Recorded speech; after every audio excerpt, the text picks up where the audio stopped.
Assalamualaikum warahmatullahi wabarakatuh. Selamat datang di video pembelajaran kali ini di mata pelajaran korespondensi kelas 10 Otomatisasi Tata Kelola Perkantoran. Bersama saya Ibu Sela Melinda Hanum, mengajar kelas 10 OTKP 1 dan 2. Dan saya Ibu Lendi Haryanti, mengajar di kelas 10 OTKP 3 dan 4. Hari ini kita akan pelajari bab pertama, yaitu tentang komunikasi kantor. Tujuan dari pembelajaran kita pada kompetensi dasar yang pertama kali ini, peserta didik diharapkan bisa memahami komunikasi kantor, serta bisa melakukan klasifikasi komunikasi kantor. Apa itu pengertian komunikasi? Komunikasi adalah proses pengiriman dan penerimaan berita, pesan, dan informasi yang mengandung keterangan atau arti dengan menggunakan berbagai media dari satu pihak pada pihak lain sehingga pesan yang dimaksud dapat dipahami. Sedangkan pengertian dari komunikasi kantor adalah proses penyampaian pesan dari suatu pihak kepada pihak lain dengan menggunakan berbagai media dalam rangka menjalankan tugas-tugas organisasi kantor untuk mendukung pencapaian tujuan kantor. Dari pengertian komunikasi tadi, kita mendapatkan beberapa komponen komunikasi. Yang pertama ada komunikator sebagai pengirim pesan, kemudian ada pesan. Yang ketiga ada media atau saluran, berupa media audio, visual, dan audiovisual. Yang keempat ada komunikan atau penerima pesan. Yang kelima ada umpan balik atau feedback. Berikutnya, setelah kita mempelajari tentang kelima komponen dari komunikasi, kita belajar tentang proses komunikasi. Apa itu proses komunikasi dan bagaimana prosesnya? Yang pertama, komunikator menyampaikan pesan kepada komunikan dengan menggunakan saluran atau media. Kemudian, komunikan memberikan feedback kepada komunikator. Jadi, suatu proses komunikasi itu bisa dikatakan berhasil apabila komunikan memberikan feedback atau umpan balik kepada komunikator. Kemudian ada istilah encoding yang diartikan sebagai pengubahan berita ke dalam sandi, yaitu pada proses komunikator menyampaikan pesan. Kemudian berikutnya ada decoding atau pengertian atau penerjemahan kembali berita atau pesan. Fungsi-fungsi komunikasi menurut Scott dan Mitchell. Yang pertama ada fungsi kontrol dari atasan kepada bawahan, kemudian ada fungsi motivasi supaya bawahan merasa lebih senang ketika diberikan motivasi, kemudian ada fungsi emosi untuk mengungkapkan rasa kekecewaan atau sifat negatif, kemudian ada fungsi informasi untuk memberi suatu keputusan.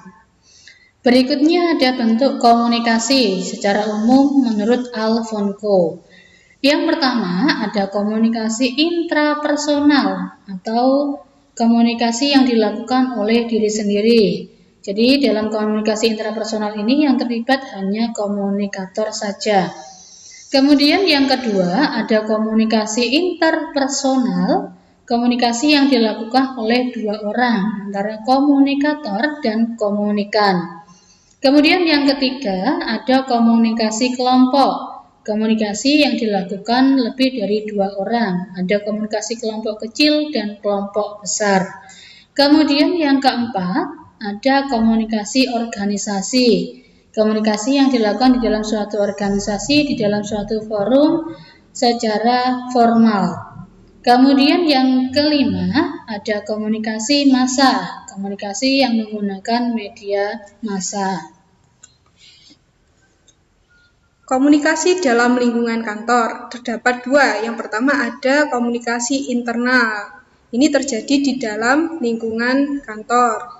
Dibagi menjadi tiga, ada komunikasi vertikal, bisa dilihat di gambar, ada pimpinan A dan karyawan A. Terjadi komunikasi antara dari karyawan kepada pimpinan atau pimpinan kepada karyawan A. Kemudian ada komunikasi horizontal, yaitu komunikasi ke samping, dengan jabatan yang sama. Contohnya pimpinan A dengan pimpinan B atau karyawan A dengan karyawan B. Kemudian ada komunikasi diagonal atau silang dengan berbeda kedudukan dan berbeda divisi. Contohnya pimpinan A berkomunikasi dengan karyawan B, kemudian pimpinan B berkomunikasi dengan karyawan A.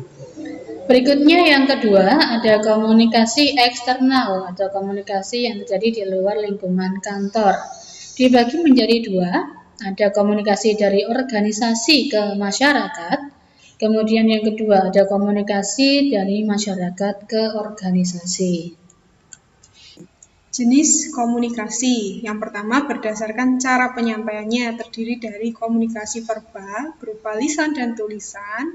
Kemudian ada komunikasi nonverbal berupa gerak tubuh atau isyarat. Berdasarkan jalur komunikasinya, terdapat dua jenis komunikasi, yaitu komunikasi langsung yang terjadi secara tatap muka atau face-to-face, dan komunikasi tidak langsung yang menggunakan bantuan media.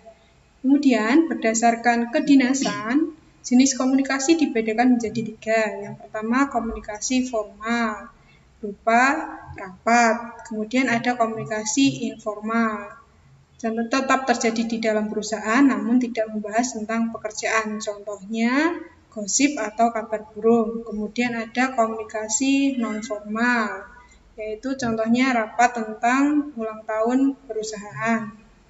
Berikutnya, jenis komunikasi menurut ruang lingkup. Ada komunikasi internal, komunikasi yang terjadi di dalam lingkungan kantor, dan komunikasi eksternal, komunikasi yang terjadi di luar lingkungan kantor. Sedangkan jenis komunikasi menurut jumlahnya ada dua, komunikasi perorangan, komunikasi yang terjadi antara dua orang, komunikator dan komunikan, dan komunikasi kelompok, komunikasi yang terjadi lebih dari dua orang. Sedangkan jenis komunikasi menurut aliran informasinya, yang pertama ada komunikasi satu arah, kemudian komunikasi dua arah antara komunikan dan komunikator dan terjadinya feedback. Kemudian ada komunikasi ke atas, yaitu komunikasi antara bawahan dengan pimpinan. Kemudian komunikasi ke bawah, komunikasi yang terjadi antara pimpinan dengan bawahannya. Sedangkan komunikasi ke samping, komunikasi yang terjadi secara sejajar atau horizontal antara pimpinan dengan pimpinan atau antara karyawan dengan karyawan. Berikutnya, hambatan komunikasi. Hambatan komunikasi adalah segala sesuatu yang menghalangi atau mengganggu tercapainya komunikasi yang efektif.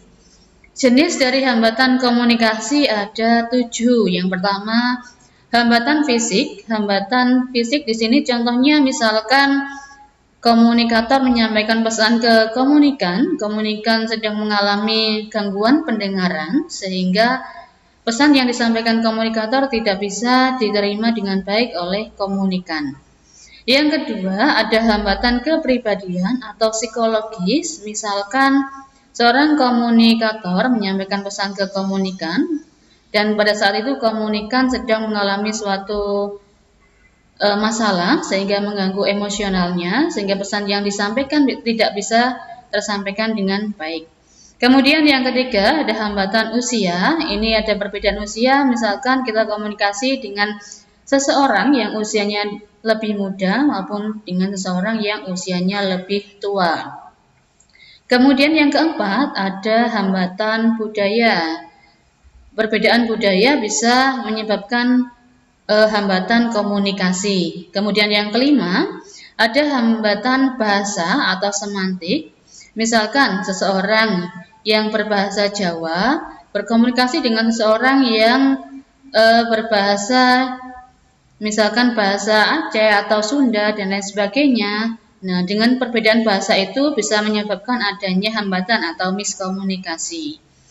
Kemudian yang keenam ada hambatan kecakapan teknologi. Misalkan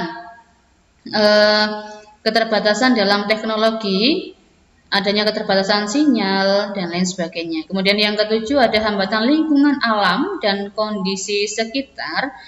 Ini hambatan ini terjadi misalkan kita komunikasi dengan seseorang yang tempat tinggalnya di pegunungan atau mungkin di dekat pantai, atau mungkin kita komunikasi dengan seseorang yang berada di pinggir jalan raya atau di pinggir rel kereta api sehingga bisa mengganggu komunikasi. Selanjutnya ada sarana komunikasi. Yang pertama ada komunikasi eksternal. Komunikasi yang digunakan dari perusahaan ke luar perusahaan. Contohnya ada media visual berupa brosur, banner, koran, kemudian ada audio berupa telepon, kemudian ada audio visual berupa televisi, kemudian ada komunikasi internal yang terjadi di lingkungan perusahaan berupa tertulis, contohnya surat, memo atau nota, dan lisan berupa telepon. Kemudian materi terakhir kita tentang komunikasi kantor adalah efektivitas komunikasi. Menurut Catlip Center and Broom, ada 7 efektivitas komunikasi. Yang pertama ada credibility atau kepercayaan, jadi harus adanya kepercayaan antara komunikator dengan komunikan. Yang kedua ada konteks atau penghubung atau pertalian. Kemudian yang ketiga ada konten, ada kepuasan. Kepuasan di sini maksudnya adalah komunikator bisa menyampaikan pesan dengan baik dan komunikan bisa memberikan feedback sesuai dengan apa yang disampaikan oleh komunikator. Kemudian yang keempat, clarity atau kejelasan. Maksudnya di sini adalah adanya kejelasan dalam penyampaian pesan, sehingga pesan bisa disampaikan dengan baik dan diterima dengan baik pula oleh komunikan. Kemudian yang kelima, continuity and consistency, adanya kesinambungan dan konsistensi dalam penyampaian pesan. Yang keenam, capability of audience atau kemampuan pihak penerima berita. Dan yang terakhir, yang ketujuh, channel of distribution, adanya saluran dalam pengiriman berita, yaitu adanya media dalam menyampaikan pesan. Sekian video pembelajaran kita hari ini tentang komunikasi kantor. Di lain waktu kita akan berjumpa dengan pembahasan yang lain. Wassalamualaikum warahmatullahi wabarakatuh.